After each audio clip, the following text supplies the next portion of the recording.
지금 이 순간 세계 어딘가에서 누군가는 심장이 멈추고 있습니다.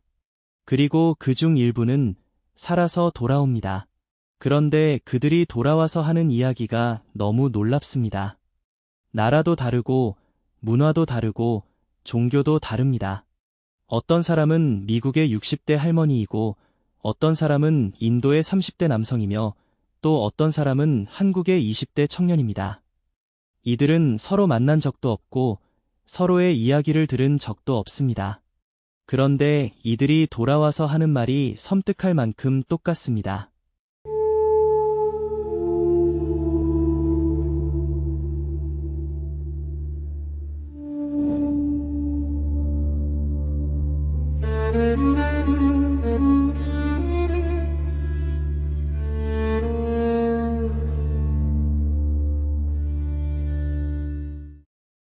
안녕하세요. 미스터리와 미지의 세계를 탐구하는 채널 미스테리 블랙박스입니다. 오늘 저희가 다룰 주제는 수십 년간 과학자와 의학자들을 동시에 매혹시키고 당혹하게 만들어온 그 현상, 바로 임사체험입니다. 1975년 미국의 철학자이자 의사인 레이먼드 무디 박사는 죽음의 문턱에서 돌아온 150명의 증언을 기록한 책 3 이후의 삶을 출판했습니다. 이 책은 출판 즉시 전 세계를 충격에 빠뜨렸습니다. 사람들이 죽음 직전 또는 임상적 사망 상태에서 경험한 것들이 너무나도 유사했기 때문입니다. 그 이후로 지금까지 전 세계에서 수집된 임사체험 사례는 무려 1,500만 건이 넘습니다. 1,500만 명, 이 숫자가 의미하는 것은 무엇일까요? 이것은 단순한 꿈이 아닙니다. 단순한 환각이 아닙니다. 그리고 단순한 종교적 믿음도 아닙니다. 이것은 죽음의 문턱에서 직접 목격하고 직접 느끼고 살아 돌아와 증언한 1,500만 명의 공통된 경험입니다. 끝까지 보시면 임사체험 이후 사람들의 삶이 어떻게 완전히 바뀌었는지, 그리고 왜 과학도 아직 이것을 완전히 설명하지 못하는지를 알 수 있습니다. 지금부터 그 공통점들을 하나씩 파헤쳐 드리겠습니다. 첫 번째 공통점, 터널과 빛입니다. 죽음의 문턱에서 돌아온 사람들이 가장 공통적으로 이야기하는 것은 바로 이것입니다. 어둠 속에서 길고 긴 터널이 나타나고 그 터널의 끝에서 믿을 수 없을 만큼 밝고 따뜻한 빛이 빛나고 있다는 것입니다. 그런데 흥미로운 것은 이 빛이 단순히 환하다는 것이 아닙니다. 이 빛을 경험한 사람들은 하나같이 이렇게 말합니다. 그 빛은 살아있었습니다. 그 빛은 저를 알고 있었습니다. 그 빛 앞에서 저는 처음으로 완전한 사랑을 느꼈습니다. 1991년 미국 애틀랜타의 심장외과 의사들이 수술대에서 뇌파가 완전히 평탄해진 환자를 살려냈습니다. 그 환자의 이름은 파멜라 레이놀즈. 그녀는 뇌파가 멈춘 상태에서, 즉 유약적으로 뇌 기능이 정지한 상태에서 수술실 천장 위에서 자신의 몸을 내려다보았다고 증언했습니다. 그리고 터널을 지나 빛을 향해 나아갔다고 말했습니다. 의사들은 당황했습니다. 뇌파가 없는 상태에서 어떻게 무언가를 경험할 수 있다는 말인가?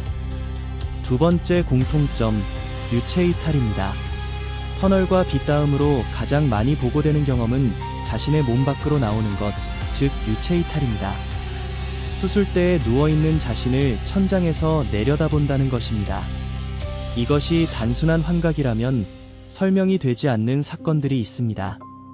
2001년 네덜란드의 심장 전문의 핀반 롬멜 박사는 344명의 심장마비 환자를 대상으로 임사체험 연구를 진행했습니다. 그중 18%의 환자가 임사체험을 보고했는데 그중 일부는 심장마비 상태에서 수술실에서 일어난 일을 정확히 묘사했습니다. 의사가 어디에 서 있었는지, 간호사가 무슨 말을 했는지, 심지어 어떤 의료기구가 어디에 놓여 있었는지까지. 의식이 없는 상태에서, 뇌파가 없는 상태에서 이것이 어떻게 가능한 걸까요? 세 번째 공통점, 삶의 파노라마입니다. 많은 임사체험자들은 죽음의 순간 자신의 삶 전체가 순식간에 눈앞에 펼쳐졌다고 증언합니다. 어린 시절부터 현재까지의 모든 기억이 마치 영화처럼, 아니 영화보다 훨씬 더 생생하게 단 몇 초 안에 모두 재생되었다고 합니다. 그런데 더 놀라운 것은 이 파노라마를 경험하면서 그들이 느낀 감정입니다. 그들은 자신이 다른 사람에게 상처를 줬던 순간 그 상처를 상대방의 관점에서도 느꼈다고 합니다. 내가 누군가를 울렸을 때 그 사람이 느꼈던 슬픔을 내가 고스란히 느꼈다는 것입니다. 반대로 내가 누군가에게 친절을 베풀었던 순간 그 따뜻함도 상대방의 감정 그대로 다시 경험했다고 합니다. 이것을 경험한 사람들은 한결같이 이렇게 말합니다. 그 이후로 저는 다른 사람을 대하는 방식이 완전히 달라졌습니다. 끝까지 보시면 임사체험자들이 돌아온 이후에 갖게 된 놀라운 능력과 변화, 그리고 과학이 아직도 설명하지 못하는 결정적인 이유를 알 수 있습니다. 네 번째 공통점, 존재와의 만남입니다. 터널을 지나고 빛을 향해 나아갔을 때 많은 사람들은 무언가 혹은 누군가와 마주쳤다고 증언합니다. 어떤 사람들은 이미 세상을 떠난 가족과 만났다고 합니다. 어떤 사람들은 자신이 믿는 종교의 신성한 존재를 만났다고도 합니다. 그리고 어떤 사람들은 특정한 형태는 없지만 완전한 지혜와 사랑으로 가득 찬 존재를 만났다고 증언합니다. 흥미로운 것은 각기 다른 종교와 문화를 가진 사람들이 만났다고 하는 존재의 특성이 놀랍도록 비슷하다는 점입니다. 모든 것을 알고 있고 무조건적인 사랑을 주며 판단하지 않는 존재, 기독교인이든 불교인이든 무신론자이든 간에 이 특성만큼은 공통적으로 묘사됩니다. 다섯 번째 공통점, 경계의 인식입니다. 많은 임사체험자들은 어느 순간 더 이상 넘어가면 돌아올 수 없는 경계가 있다는 것을 느꼈다고 합니다. 강일 수도 있고 문일 수도 있고 빛과 어둠의 경계선일 수도 있습니다.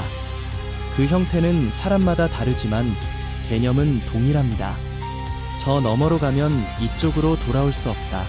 그리고 이 경계 앞에서 많은 사람들은 선택을 해야 했다고 합니다. 계속 앞으로 나아갈 것인지 아니면 돌아갈 것인지. 여섯 번째 공통점, 귀환의 결단입니다. 죽음의 문턱에서 돌아온 사람들 중 다수는 자신이 스스로 돌아오기로 결정했다고 말합니다. 아직 해야 할 일이 있다는 느낌, 혹은 남겨둔 가족을 위해 돌아가야 한다는 강한 감정 때문에. 반면 어떤 사람들은 자신의 의지와 상관없이 강제로 돌아온 것 같은 느낌을 받았다고 합니다. 그리고 그중 일부는 처음에는 돌아온 것을 기뻐하지 않았다고 솔직하게 고백합니다. 그곳이 너무나 좋았기 때문에. 이제 이 경험이 그들의 삶을 어떻게 바꿔놓았는지 이야기해 드리겠습니다. 임사체험을 겪은 사람들에게는 공통적인 변화가 나타납니다. 첫째, 죽음에 대한 공포가 사라집니다. 이것은 가장 일관되게 보고되는 변화입니다. 임사체험자의 90% 이상이 그 이후 죽음을 두려워하지 않게 되었다고 답합니다. 둘째, 물질적인 것에 대한 관심이 줄어듭니다. 돈, 명예, 지위에 대한 집착이 현저히 약해지는 반면 관계와 사랑, 그리고 타인에 대한 봉사에 훨씬 더 높은 가치를 두게 됩니다. 셋째, 감각이 예민해집니다. 많은 임사체험자들이 그 이후 빛이나 소리에 더 민감해졌다고 보고합니다. 어떤 사람들은 전기 제품이 자신 주변에서 오작동하는 경험을 반복적으로 한다고 말하기도 합니다. 넷째, 그리고 가장 충격적인 변화는 일부 임사체험자들에게서 설명할 수 없는 직관력이나 투시 능력이 나타난다는 것입니다. 이것은 아직 과학적으로 완전히 검증되지는 않았지만 수많은 사례에서 반복적으로 보고되고 있습니다. 끝까지 보시면 과학이 임사체험을 설명하려다 결국 실패한 결정적인 이유, 그리고 세계를 뒤흔든 실제 임사체험 사례 3가지를 모두 확인하실 수 있습니다. 이제 과학의 입장을 들어보겠습니다. 주류 과학계는 임사체험을 설명하기 위해 다양한 이론을 제시해왔습니다. 첫 번째 이론은 뇌의 산소 부족으로 인한 환각입니다. 심장이 멈추면 뇌의 산소 공급이 차단되고 이로 인해 뇌세포가 무작위로 활성화되어 환각을 일으킨다는 것입니다. 그러나 이 이론은 한 가지 결정적인 문제에 부딪힙니다. 산소 부족으로 인한 환각은 혼란스럽고 파편적인 경향이 있습니다. 반면 임사체험은 놀랍도록 선명하고 논리적이며 구조적입니다. 그리고 경험자들은 한결같이 그것이 꿈이나 환각보다 훨씬 더 실제처럼 느껴졌다고 말합니다. 두 번째 이론은 REM 수면 침입입니다.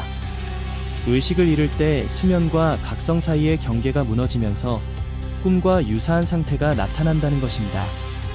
그러나 이 이론도 유체이탈 상태에서 수술실의 구체적인 사실을 정확히 묘사한 사례들을 설명하지 못합니다. 세 번째 이론은 DMT, 즉 뇌에서 자연적으로 생성되는 환각물질의 분비입니다. 죽음이 임박했을 때 뇌에서 디메틸트립타민이 분비되어 강렬한 환각 체험을 유발한다는 것입니다. 이 이론은 일부 임사체험의 특징과 유사한 경험을 설명할 수 있지만 죽은 후에 실제로 일어난 사건을 정확히 알고 있다는 사례들은 여전히 설명하지 못합니다. 결국 과학은 아직 임사체험에 대한 완전한 답을 갖고 있지 않습니다. 이제 세계를 뒤흔든 실제 임사체험 사례 3가지를 소개해 드리겠습니다. 첫 번째 사례, 에르니 버크스입니다.